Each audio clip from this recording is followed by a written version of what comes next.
Thank you so much, ladies and gentlemen. And I just, before we start, I wanted to tell you a little story. And for the story I wanted to share with you, we have to go back to a nice, warm day, as is today, in April of 1992. As so many times before, my father and I went up to this mountain, 770 meters high. And when you're up there, the only thing you can hear is the sound of wind, nothing else. But at that day in April 1992, it was just a little bit different, because apart from the wind and the sound of the wind, you could also hear explosions. This mountain lies some 25 to 30 kilometers from the border between Croatia and Bosnia. I was born in Bosnia. And the sounds and the explosions you could hear up there were the sounds of the war, which at that time was lasting almost a year in Croatia. Now, we heard those sounds, and my father and I went back down the mountain, back home. It was on a Saturday, and Sunday was just another ordinary day. Monday I went to school. My father went to his job, to work. 4 weeks later, the war was in our home, and we had to flee. I cannot tell you how many times I've heard my father say, how could I have been so stupid, so naive, to be up there, to hear the explosions, and not having reached the conclusion to send you away, you and your sister and your mother. And the story, maybe you think, why is he sharing this story with us? It has a point, because the point is, we human beings, we are wired in a way that we have this extreme difficulty of seeing large changes around us when we are part of those large changes. Just like the moment I described to you in April 1992. And what I would like to do with you is to try to rewire us for the next 30, 40 minutes, to be able to see some big changes that are happening right now, to prevent you and me reaching a conclusion in 10, 15 years' time. You know, back then in 2023, there were all these important things going on. So just think, don't be like me and like my father up there on the mountain, hearing the sounds of war and not concluding that the war might actually come to you, which has happened 4 weeks later. But first things first. The only correct way to pronounce my last name is Mujagic. Make it easy for yourself, and please use my first name, which is much, much easier. It's Edin. I was born, as I said, in Bosnia-Herzegovina. I moved to Holland in 1992. I studied macro and monetary economics not far from here at Tilburg University, and working now 5 years now as chief economist at OHV Wealth Management. Now, for the Dutch-speaking persons here in the room, if you think that annoying voice, where have I heard that annoying noise before? Maybe somewhere in the last year you were in your car and you were listening to the Dutch business news radio. As of 5 September last year, I had the honor to share the stage with Professor Arnoud Boot, a well-known professor in Holland. And we get 7-8 minutes a day just to talk about what's happening in the wonderful world of macroeconomics. Tuesdays, Wednesdays, and Thursdays are my days, so to speak. So the last time we were here in 2021, indeed, I spoke about that whole defining moment in 1971, which I'm not gonna repeat with you. This is the entire new story, but I just wanted to go back to that day in 2021 and to share with you the core of the message back then. And the core of the message, the all defining moment in 1971, was the moment where in Europe, in the US, we became able to depend for our GDP growth on printing more money. Every year we printed more and more money. We spent the money and we were all happy because GDP was going up. As you can see here, this is the chart that's showing you the federal debt in the US from 1950 or so. You can clearly see the 70s where they almost had no debt, and then the start of the increasing of the debt mountain, as it were, where it has reached a very, very high peak right now. The trouble with spending more money than you have, than you earn, is that indeed your debts are going to be piling up and piling up and piling up. And there comes a moment in time where the mountain of debt is so large, it's not helping you grow anymore, but it's actually making it more difficult for the economy to go forward.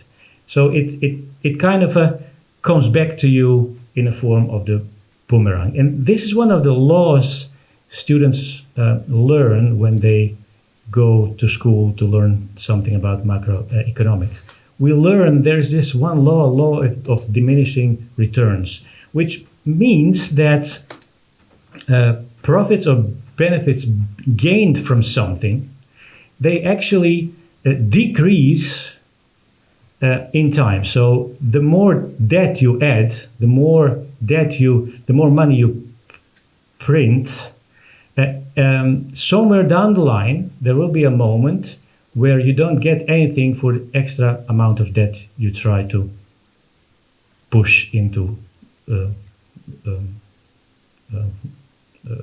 onto the financial markets and to try to increase your GDP. The way to show this is this way. This law applies to government debt as well. What you see here is absolutely boring chart, but it might be just one of the most important charts of the last 50 years. The chart shows you how much extra GDP growth you get by spending an additional dollar or euro in debt more. So when you look at the chart, in the 50s and in the 60s and even in the 70s and the 80s, for every dollar or euro you borrowed and you spent, you got $2, $3, $4 worth of GDP. So it made sense to print money and to spend that money. But as I just said, the law of diminishing returns comes back to bite you. And it will not come back to bite us. It's already here. For every single dollar you spend now, every single dollar you print now, you try to spend it to increase the GDP, you actually get less bang for your buck. So when you hear politicians saying right now, we have all these economic problems and we're going to spend our way out of those problems by increasing debt, the only thing you're achieving is you're digging yourself deeper and deeper in the hole. Because for every single dollar you spend extra, you get less GDP than before. Now, because of the fact that the government debts in Europe, in the US are very high, the last 10 years or something, maybe even less, 5 to 10 years, there has been a lot of scientific research done to answer the all-important question. At what point do you move from this debt being something good to being something bad. So what is the magic number? Where is your debt too high? That's the question. And there have been some 25 scientific papers published, many by people who have won the Nobel Prize, so not just your ordinary somebody doing this research. And they all come up with the answer that the danger zone, the magic number for debt, is between 75% of GDP and 100% of GDP. So it means that when the government debt reaches this area, you find yourself as a country in a position where increasing your debt not only doesn't help you, but it makes the problems you are having actually worse. Now, I've just shown you a chart of the government debt in the US. It's at 110% of the GDP in the US. When you look at various countries in Europe, there are really just 4 or 5 countries which have debt lower than 70%. All of the others, think of Greece, think of Spain, think of Italy, think of France, all those big countries, they're all way above 100%. So we in Europe and US as well, we are in a position where we can all hear on the news and read in the newspapers this magic bullet politicians want to share with us, that they are going to solve our problems by increasing debt. The only thing they are doing is digging themselves and ourselves deeper in a hole. Because many big countries in Europe and in the US have reached this danger zone or have exceeded the danger zone. There is a reason why Italy has been trying for 15 years to try to get the economy going, and it just does not work. Italy is a country which has a government debt of some 150% of GDP, so twice as big as the danger zone, which shows you that this almighty plan of we are going to solve all of our economic problems by increasing our debt even more, it's not the magic solution. It does not help you. It makes the problems actually even worse.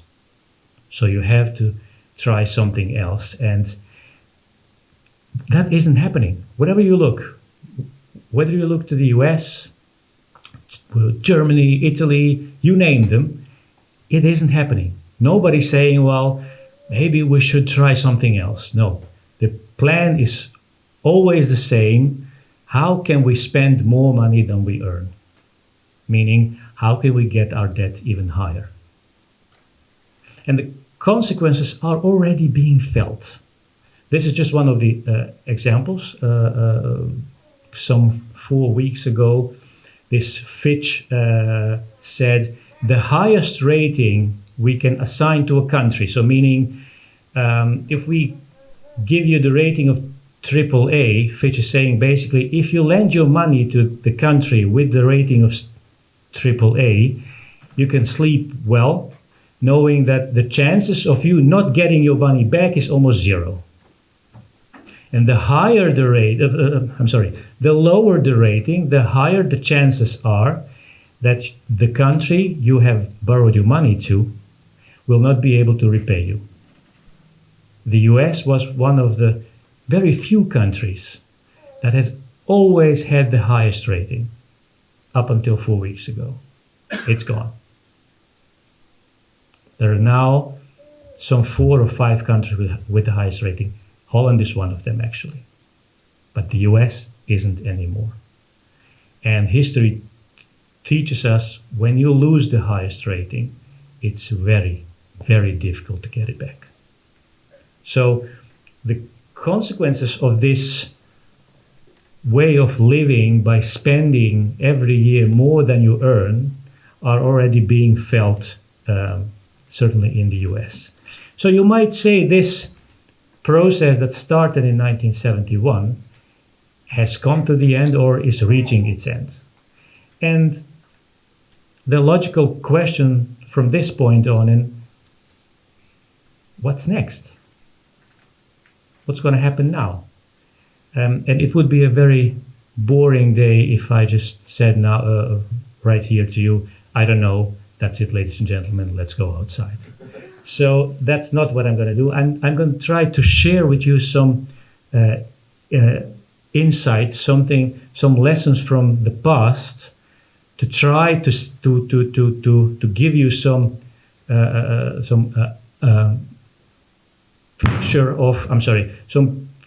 picture of the world we are entering right now, because the age of living by increasing your debt started in 71. That period is over. So what are we going to see right now? We are entering a new era, and as always in the past, when you transition from one era to another, it's going to be a turbulent period, meaning conflicts, fights, even wars.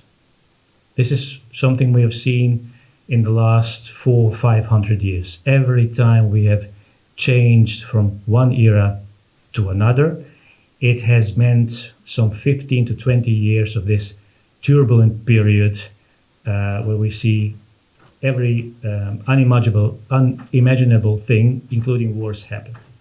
So in this new era, it's when you look at the situation in the world right now, when you read the news, it is extremely easy to be very pessimistic about the future. I mean, just look at the news today. There is fighting going on between Russia and Ukraine. There is kind of an almost fight going on between the US and China. There might be real war between US and China, some people say, somewhere down the line. There is this gentleman's fight between European Union and China as well. There are all kinds of misunderstandings within the European Union as well. So it's really easy to be pessimistic about the future. Except somebody who has taken some time to learn from history would reach quite a different conclusion right now. Yes, it's easy to be pessimistic, but if you spend some time learning what are the lessons from periods such as these from history, there is one all-important lesson you will learn very fast. These kinds of periods in the world with fights going on, with turbulence going on, have always, and I would like to stress the word always, without any exception, not one, they've all been the starting points of a better world ahead. Every single time in the past. No exceptions. And this is why I wanted to share that little story with you from April 1992. When you are a part of this transition period, it is for us as humans extremely hard to see the bigger picture. But the fact that we have this difficulty with seeing the bigger picture because we are a part of the bigger picture doesn't mean that the bigger picture isn't there. It is there. You can see it if you know where and how to look. And when you are somebody like me who has been a part of a bigger nasty picture in the 90s, or you're somebody who has taken a time to study history and learn from history, then you can almost short circuit this human way of being very being almost impossible to see the big picture, and then you can see it. And I'm just going to show you a couple of examples, because when I talk about the bigger picture and the better world ahead, I'm not talking about something that is going to happen. It is happening right now. It has already started, ladies and gentlemen. But once again, many of us aren't able to see it because our sight to this better world, which has already started, is being blurred by the fightings in the world going on and everything else. But if you know how to look, and if you know where to look, you can see the contours of the better world. Let me just give you a couple of examples. Toyota has been recently in the news with the fact that they have developed a new battery for electric vehicles, which can have a range of up to 750 miles, almost 1,000 kilometers, even more. And the even bigger part of this story is they have managed to find a way to make batteries for electric cars using very little or no lithium at all. Now, one of the big stories of this age is when we all move from the diesel and the benzene cars to electric cars, we're just gonna go and stop being dependent on Saudi Arabia and become dependent on China, because China has a lot of lithium. Now, when you have a company, a Japanese company, saying that they have found a way to make batteries for Teslas and all those other cars, which give you more range, but more important, they don't need any lithium, or even much less lithium than right now, it could be a game changer, because then we might be, Europe, the US, might be the parts of the world being able to say, we're going to stop being dependent on Saudi Arabia and Russia, etc., but we are not going to substitute that dependence from being dependent on some other country we don't like. We could be dependent on ourselves. This is not something that will happen in the future. This is news from a couple of weeks ago. This is what we are seeing right now, if you know where to look and how to look. Now, if this was only one kind of a thing I could share with you, well, 1 or 0, it's almost nothing. There are many, many more. And I'm just going to share a couple of more with you. This, I mean, even now when I read this, I get goosebumps. There is a guy who couldn't walk because when his brain sent the signal to his feet to get up and walk, it doesn't reach his legs. Now what they've done is they have kind of used the artificial intelligence, computing. They have bypassed everything. So when he thinks of walking right now, his legs react. A couple of weeks ago in Holland, there was a guy who stood up and walked for the first time in his life. Because of all this new technology we have, and we develop even further. And we develop the technology sometimes for very nasty things, but most of the times for things like these. Again, not something that is science fiction, not something that might happen in 4, 5, 10 years' time. It has happened in Holland a couple of months ago. Now, as is the case with all new technology, it always starts with this kind of a one-of-a-kind thing. It's always very expensive. It's always, but it has to start somewhere. first smartphones were extremely expensive. Now everybody can buy one. With all new technology in the last 400 or 500 years, it has always been the same way. It starts with, we have this new technology, it's expensive, and then we find a way to make it less expensive, and we find a way to implement it in things like these. So a guy like this can get up and walk. Second example. Another one. There was a woman who was paralyzed and unable to speak. The same thing. They used artificial intelligence, they wired her brain. The woman can't speak right now. Yes, when you look at it and when you see it, it's clumsy. But it always has to start somewhere. And we prefer, every time we find something new, some new technology, we then proceed to make it better, to make it less clumsy. And yes, it takes time. But my point is, it has started already. Again, I know I've said this a couple of times until now, but I have to repeat it. I'm not talking about something that may or may not happen in the future. This has been in the news. This is what we have seen.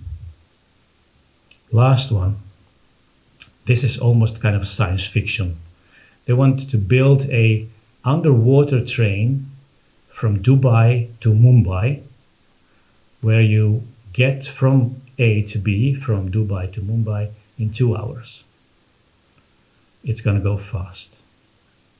And when you look at this and you think, well, the distance between Dubai and Mumbai is huge. An underwater train where you get inside in Dubai and you get almost shot from Dubai to Mumbai, and you reach Mumbai in 2 hours, and you just get out there, out of your capsule or whatever you can call it.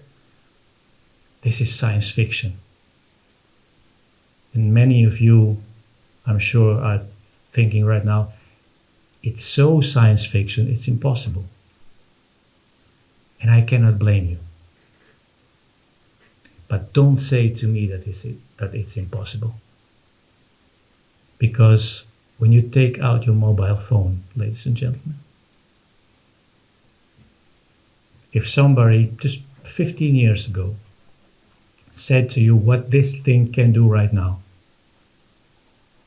I'm sure you would have thought science fiction, impossible. I have. Now, when I look at my children right now, they're 15 and 11 years old. And you just try to think, what will the smartphones, when they are 25 or something, what will the smartphones of in 10, 15 years time be able to do? I think we can spend the whole day here coming up with all kinds of most science fiction-y scenarios, and the likelihood that we would underestimate it would be quite high, quite large. So another thing with the new technologies is we as humans, we have always been very skeptical about them. This is a page from, I think, the British newspaper The Sun, somewhere in the 90s. And as you can see, it says computer web, quote unquote, to change billions of lives. Yeah, right. In other words, internet, it's a nice gadget, but it's never going to fly. In the 90s. Every time we found out a new technology, we have been skeptical. We have laughed on those new promises.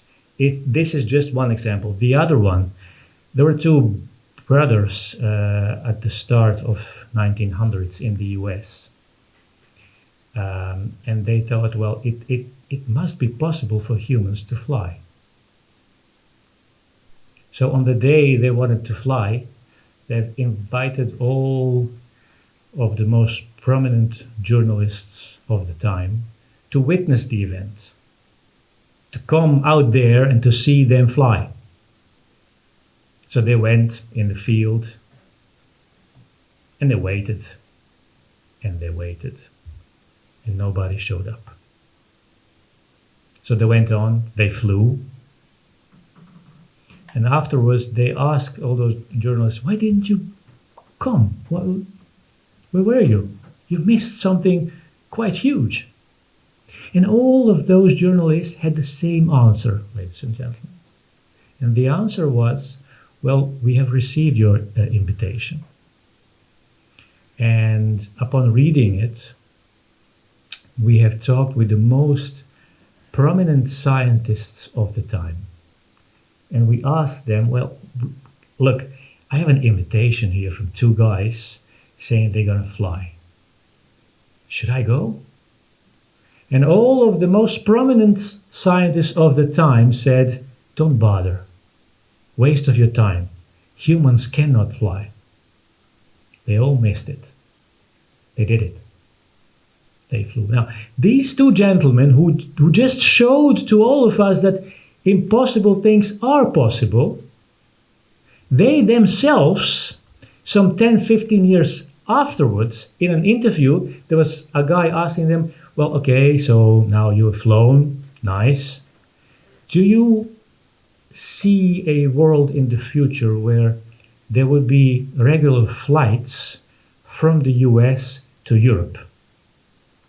So the only two guys who actually show that impossible is possible gave the answer, well, we have flown, but flights from Europe to US and from US to Europe, that's never going to happen. And on the question why, the answer was because we don't have engines powerful enough to keep a plane in the air for 4 or 5 days, which was the time needed to get from the US to Europe. In 1927, the guy Charles Lindbergh got into his plane, the Spirit of St. Louis. He took off in New York and he landed in Paris 33 hours later. The thing the two brothers forgot, when they gave the answer, it's impossible because we don't have the engines that are capable to keep a plane in the air for 4 or 5 days. There was one thing they forgot, one crucial thing they forgot. Human ability to invent and to improve the new technology. Yes, on the day they gave the interview, we didn't have the engines that were capable of keeping an airplane in the air for 4 to 5 days. But they forgot that we did have the engines, and we went on to make those better and better, so we don't need them to keep a plane for 4 or 5 days in the air, but just for 33 hours, as Charles Lindbergh has shown. Never underestimate the human ability to develop new technologies. And one other lesson history teaches me and teaches us is this ability we have to invent new things, things that 10, 15 years ago were science fiction. This ability increases in times like these, in times of turbulence in the world, in times where lots of people have reached the conclusion this is not as bad as it can get, it's going to get even worse. Without exception, such moments in history were always the periods the amount and the magnitude of innovation, of technological change has increased and has caused this. something that was impossible according to scientists of the day. The list of the list of examples of us being very skeptical when we talk about new technology is extremely long. The first trains, when they were made, the foremost scientists of the day said, really nice, but it's never gonna do anything for us humans, because human body, this was the communist opinion of the scientific world in those times, that the human body was not made to travel faster than 50 kilometers per hour. So nice that we have those trains and railroads, but it's never going to do anything for us. Those were not the kind of nutty people somewhere on the fringe of society. These were the people that if we had Nobel Prize at that time, they would have won it. And their view was, we humans are not made to travel faster than 50 kilometers per hour. Hence, railways, it's never going to fly, or anything else for that matter. We now know that it went just a little bit different than they thought. This is something you even see right now. I mean, how many people have went on the streets and done everything because they are so made afraid, so angry about 5G. The same story. We have seen it happen all the time with the airplanes, with the railroads, with the first smartphones. You know, all those stories, I think 15, 20 years ago, it's extremely bad for your health. We're going to die if you keep it all day like this. It was not 100 years, it was 15, 20 years ago. Skepticism about new technology is what we've seen time and time again, every single time in history. And 2023 is not an exception to the rule. It's always the same story with us. We as humans underestimate our own imagination, our own ability to improve our lives. Every single time again. So when you try to map this into a kind of a bigger picture, you get this. It started way ago in the 1700s. The most interesting thing in this chart is when you look at the bottom of it, you get an estimate how many years it took before the invention of new technology has made its way into our daily life. So it started at almost 60 years, went to 55, and nowadays it takes only 25 years or something between the moment we invent something new and it is implemented on a large scale in our daily lives. It's going even faster than before. Again, Exhibit A. 15 years ago, impossible. Who knows what this thing will be able to do in 15 years from now. Now, for the last part, I just wanted to focus with you on inflation, with the most obvious reason being I'm an economist. This is as close as I can get to the real world. Inflation is something I follow and I write about every single day. So I want to talk to you about inflation because lots of things that are happening and that are leading us into this new world come together in this single number we get every month. And inflation is, as you all know, I'm sure, extremely high right now. So let me just before we go on, I have a kind of a personal frustration I want to share with you. And the frustration is this.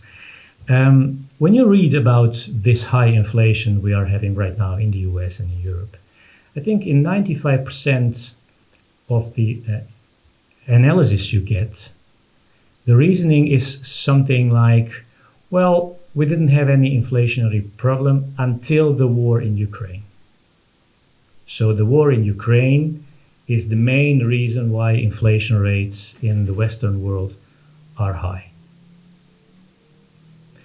What you see here behind me is the development of inflation in, I think, 7-8 countries in different stages of economic development and from 3 or 4 different continents. So as diverse as you can get them. Look at the chart.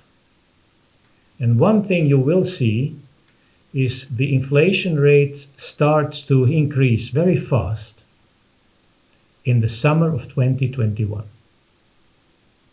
Now, I don't know about you, but I have woken up on February 24th, 2022, hearing the news that Russia has invaded Ukraine. So this reasoning, the high inflation we are having for the last 2-3 years is due to war in Ukraine, is nonsense. Yes, the war increases inflation. But to increase something is not the same as to start something. And war cannot start inflation by going back in time, 9 months. So the fact that inflation started to rise in the world in the summer of 2021, 9 months before the war, what does it mean? Well, for me, it means there is something else in play. Which, by the way, means if we leave this room right now, and upon leaving this room we get the news that the war in Ukraine has stopped, it will not mean that our inflation problem is going to go away. Because there are some other things in play which have nothing to do with Ukraine. And those are the things I would just like to explore with you. The first one being demography. Ask any business owner from Europe or the US in the last 2 years, what is your biggest problem? Many of them said inflation is my second biggest problem. Now, when you get business people saying that inflation of 10-15% is their second biggest problem, what on earth is the first? What is the biggest problem? And the biggest problem they all have been saying and keep saying up until now is we cannot find enough good people to work for us. It's a demographic change. It's something we call structural change. It's something that has nothing to do with Ukraine or anything else. It's something that's going to stay with us for the next years. This is the aging we have been talking about for the last 15 years. In the sense, somewhere in the future, European nations and later the US will be hit by this aging. Lots of people reaching the age of 65 or 67, going out of the labor force, while the inflow in the labor force is very low. This aging thing is not something that we will see in the future. It is happening right now. Again, if you ask business people what's your biggest problem, and with 10% inflation, they say inflation is my second biggest problem. This is the first one. This is the problem that's not going to go away. This is the problem that's going to get bigger in the years to come. Now, what is the relationship between demography and inflation? Well, everything that is getting scarcer, the price is going up. So if labor gets, if business people have big trouble getting enough people right now, and if the problem gets bigger and bigger in the years to come, the price of labor, the wages, will go up. Now, whatever you do, chances are that labor costs are the biggest cost of any company. In whatever whatever company you are. So when you're faced with the ever increasing wages because of the fact that there are less people you can get your hands on, you're going to try to pass on those costs to you and me. And when a lots of companies do that, we call that inflation. It's one of these structural things that's going to stay with us for the next years. It's not the only one. Sadly, it's not the only one. The second one is, you hear this thing about deglobalization. In European Union, we call it, we want to be strategically autonomous, meaning we want to be less dependent on China, on Saudi Arabia, etc., etc. Fine. Okay. What does it mean? Well, one of the things it means is we're going to get a part of the production we have transferred from Europe and US to China over the last 20, 30, 40 years. A part of it we're going to get back to China, to Europe and to US. It's fine, it's okay. But ask yourself the question, why did we move the production to China in the first place? There was only one reason. It was cheap. So when you say, I want to be less dependent on a country like China, and I'm going to get back some part of this production I have moved to those countries, it's going to mean that we are able to make all those things here. That's not the problem. The problem is not as cheap as in China. So when you want to become more strategically, when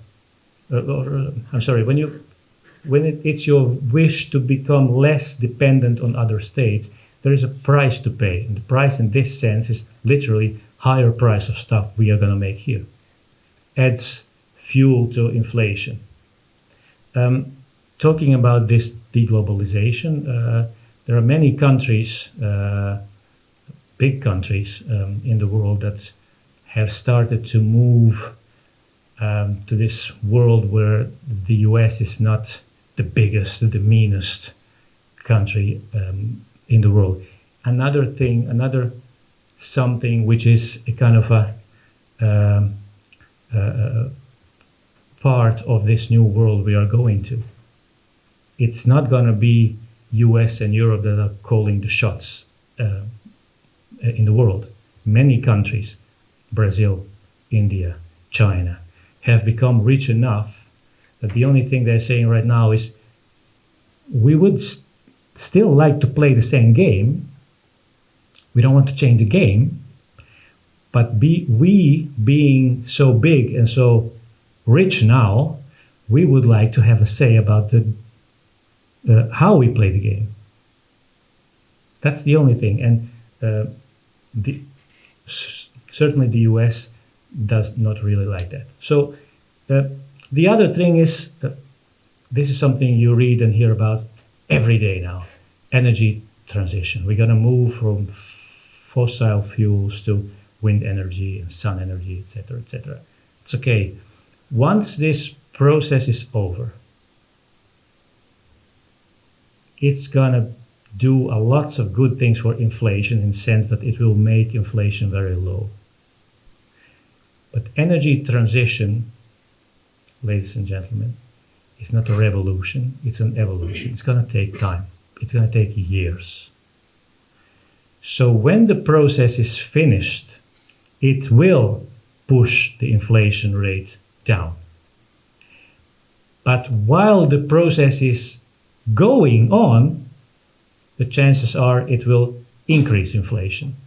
And given the fact that this will take years and years, it's another factor adding to the already big kind of fuel for inflation in the coming years. The last two, very short. The first one, governments in the world, now I'm going back to the start of this talk, governments in the world, there is no question whether they should go to this world where they spend money which they receive. They all spend more money. The only question is how much more money will we spend? So this history teaches us that when a government spends year after year after year, when it spends more money than it gets in, it causes inflation to go up, not down. So you have now 4 things which have nothing to do with Ukraine, which will be with us for the next years to come. And the final thing is monetary policy. We have all seen the news last 12 months with central banks all over the world increasing interest rates in order to fight inflation, which is what you have to do. But increasing interest rates to fight inflation it's a fine action plan, but there is another thing that's just as important: the amount of increases of inflation. You have to increase your interest rates to a far enough high level to beat inflation. And there is a short video, I think it's about 6 seconds. I would just like to show you. This is something I think every time when I read news about the central bank in Europe or in the US that they have increased their interest rates even further. This is the video I think about. What you see here is the guy who has the ball, shoots the ball rolls towards the goal. He already went on to celebrate, but you only score when the ball rolls over the white line, which hasn't happened here. This is the feeling I get when I read the news about central banks nowadays. They are celebrating that they have beaten inflation because the interest rates were 0 and they're now 4 or 5%. That's okay. But again, history teaches us what kind of a level of interest rates do you need to be fairly sure that you will beat inflation. In the US, that level is about 7%. In Europe, about 6%. The actual level right now in the US is 5.25. In Europe, 3.75. And both central banks in the US and in Europe are saying right now to us, if we increase interest rates further, it's going to be 1 or 2 times more, bringing them to just a little bit above 4% in Europe and 5.5 in the US. It's not enough. You're going to celebrate beating inflation before you actually beat inflation. Now, this is the factor you get among all those other factors. Now, I've said to you, inflation has started to increase in the summer of 2021. The war in Ukraine has started in February 2022. So there must be something else that has played a big part in this increase of inflation. That something else, ladies and gentlemen, is what you see here. This is a boring chart. But what you see here is the blue line says what is the amount of dollars and euros that have been printed in the course of time. And the red line is what has the economy done in that same period of time.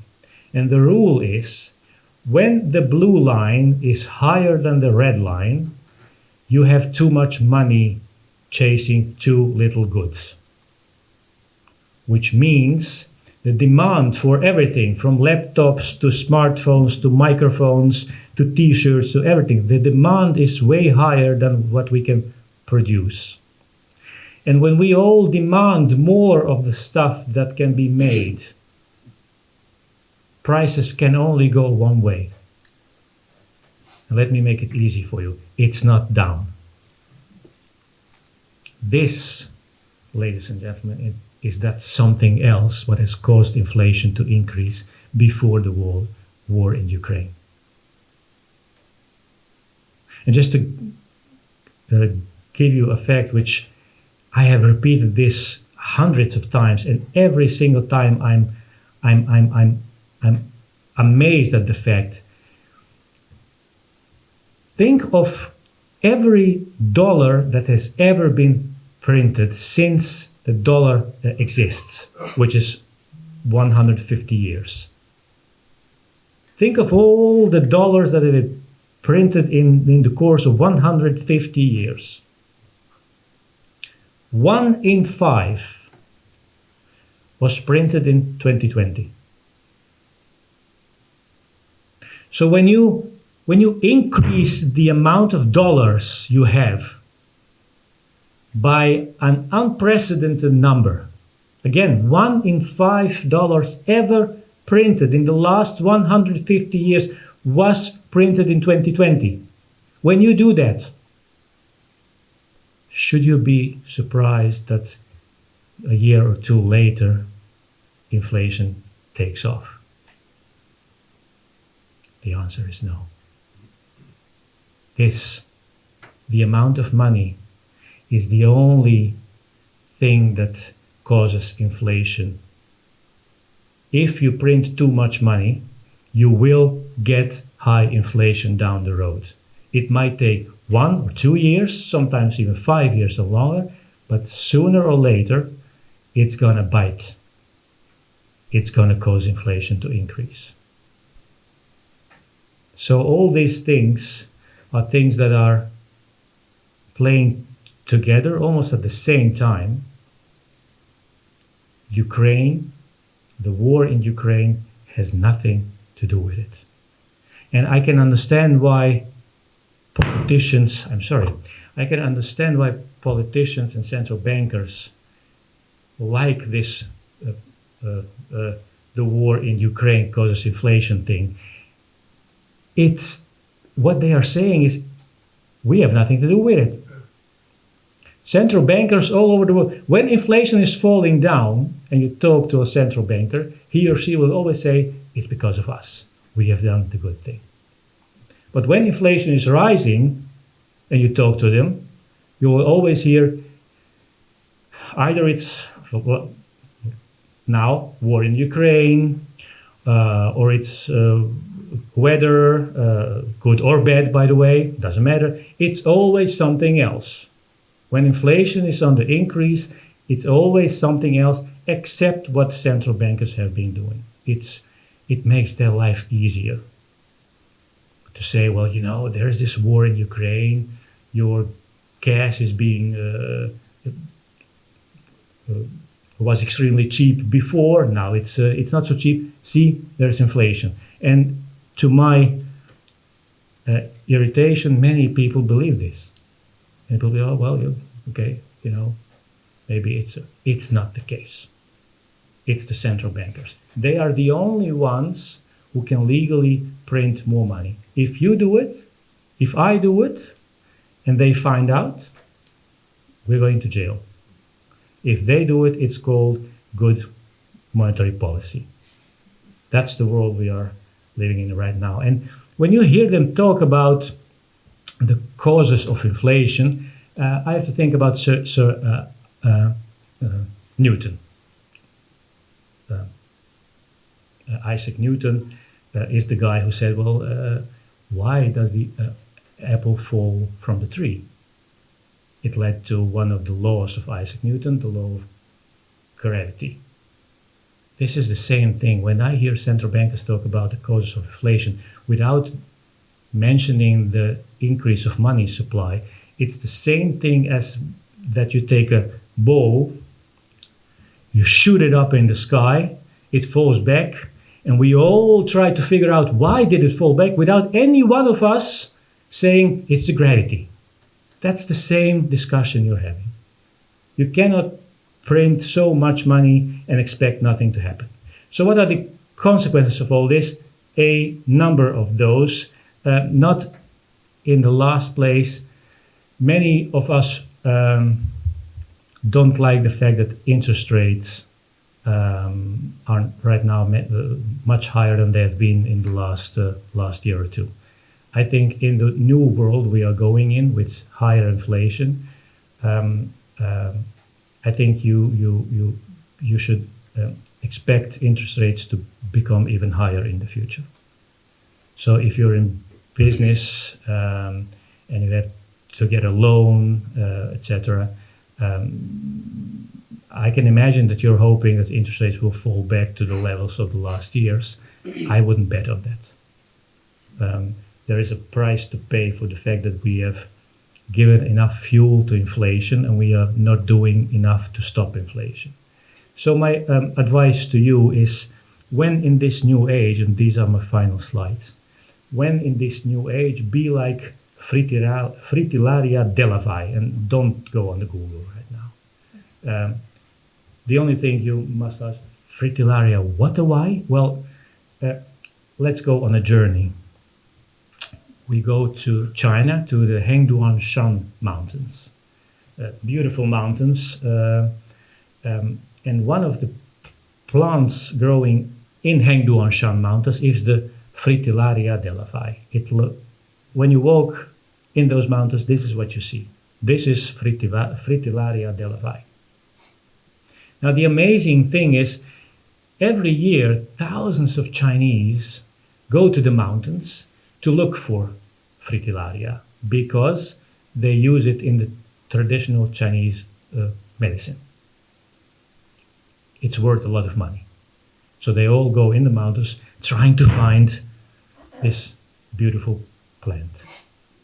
Now, there is a group of biologists from Europe and from China. They've done some scientific work in the last 15 years. And they found out something that is really astonishing. Fritillaria Delavai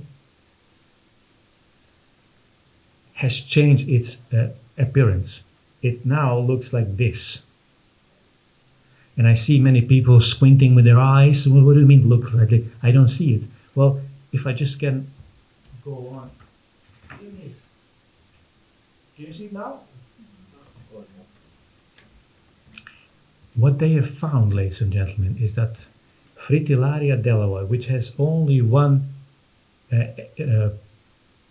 predator, the Chinese people hunting for it, it has changed its appearance in the last 15 years. It has tried to camouflage itself to stay alive. And to make it even more astonishing, they found out that in the most accessible regions of the Hengduanshan mountain, this is how Fritillaria looks nowadays. But in the most inaccessible parts of the mountain, the plant hasn't changed. It still looks the way it has looked in the last 2,000, 3,000, 4,000 years. So my advice to you is, be like this little plant. You, just like I, we have no influence on developments in the world outside, but we all know one thing: whatever happens outside influences us. Whether it's going to be interest rates, the value of the euro, of the dollar, economic growth, wars, no wars, everything. We have no influence over those things, but they influence us. So the best we can aim for, which is a theme of the day, aim for more, the best we can aim, and the thing we have to aim for, is to try to camouflage ourselves, to escape the nasty consequences of all those things happening outside, which we cannot control, which we cannot influence.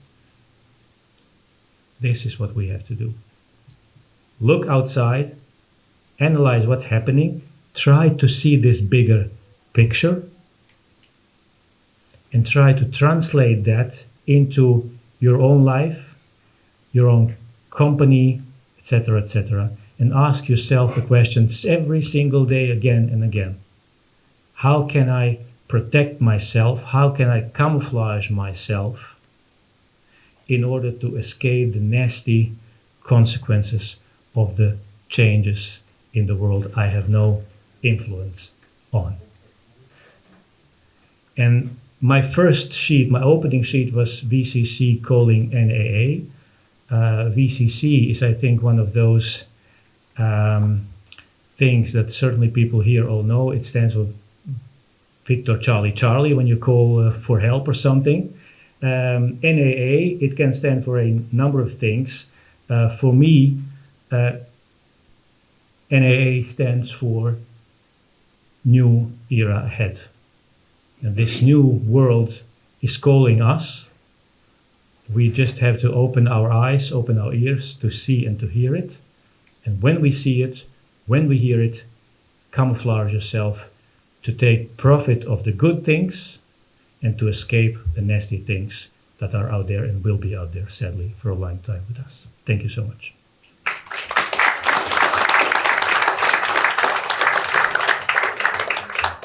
What's the good camouflage? Well, there is always a guy in the room asking these simple questions where you just cannot give a correct answer to it, and he's one of those guys. I have no idea, Pete, but it really depends. The answer is going to be different for you than it's going to be for me or for you or for you. The only thing I've tried to do is to show you that the world outside is changing. It's not always for the bad, but one thing is certain: the world we are going to live in, it's going to be significantly different than the world of the last 20, 30, 40 years. That alone forces us to change ourselves. How, in what way, again, it's going to be different for you than for me. But it all starts with the conclusion that things are moving, things are changing, the world is changing. This is the first step. If you haven't reached this conclusion yet, it's going to be hard, because then you will not change yourself, your company, or everything else. You will not adapt to the world that is changing around you. So the first step is realizing there is something going on, which leads to step number 2, asking yourself, what can I do to profit in this new space? And the only thing I hope is that we have all taken the first step, and then the second step, and so on and on. But that first step is really extremely important. Thank you. There is. Thank you, Edin, for the insightful presentation. I would like to zoom out, and then you could help me to zoom in on a specific question. Yeah. So when reflecting on your previous book, the key takeaway was that in 71 we moved away from the gold standard, which had its implications. Do you imagine that we move now towards a world where we step away from the dollar being a centric point of global policy, and zooming into the question on BRICS, countries like Argentina moving into it, Saudi Arabia, Dubai moving into that territory? To what extent are we equipped with the models that we have with regard to inflation, debt, to deal with a world where we have a non-dollar centric approach, which is a multipolar world, basically? Let's take the easier question first, which is the latter part of the question. When you talk about the models we have used at central banks, at the governments, those are all models that have been formed by the world we have been used to in the last 50, 60 years. So when you see right now that central bankers all over the world ask themselves, how can it be that our models have not predicted inflation going so high up and staying so high so long? Because the models you use are based on the economy that isn't there anymore. So you cannot go on and try to project, try to forecast what is going to happen based on model you have formed on the world that isn't there anymore. So that's the easy part. The second part, you ask, well, is it imaginable that the US dollar will not play the dominant role as it has played last 60, 70, 80 years? Exactly because of the fact that the dollar has been de facto the world currency the last 60, 70, 80 years, it's for us almost imaginable that it could ever be something else. And this is why, again, focus on history helps. Because was the dollar always as dominant as right now? No. And if you try to picture the part of the human history where we have had money, and we try to express that as a day, 24 hours. And then you ask yourself the question, at what moment did central banks and US dollar come into play? It's about 11:30 in the night. So during the history,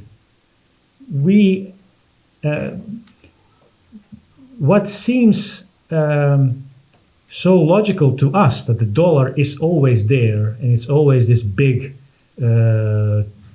currency we use, they use in China, in Argentina, all over the world.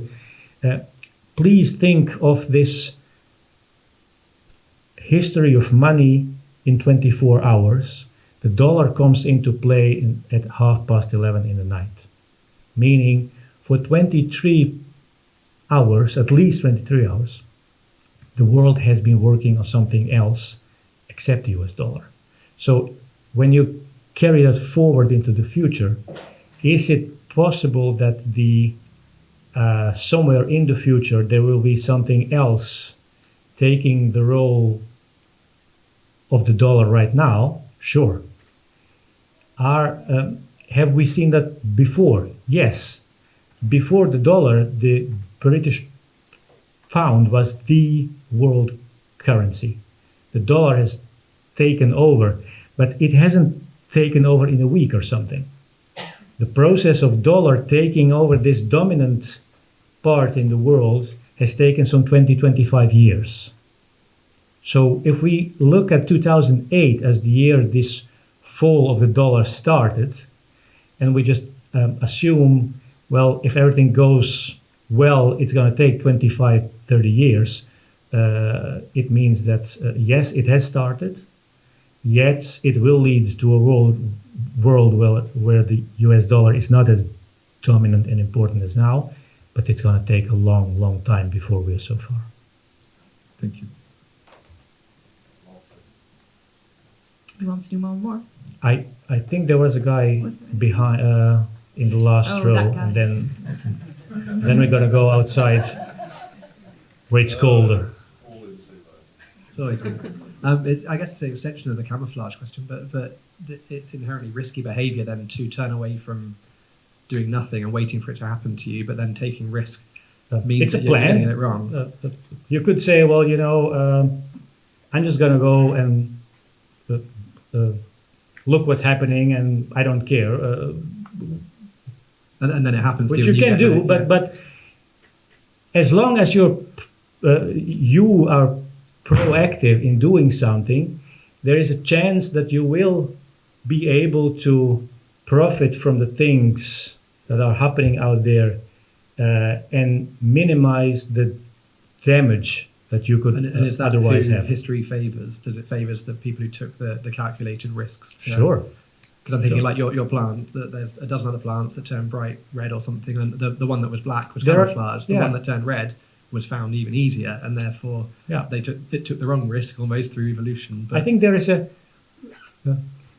famous company from the US that has, when you go back to the 30s, 1920s, 1930s, where everything went wrong, and all of the companies tried to lure people to spend their money, and they lowered the price. There was one company that has increased the price in those days.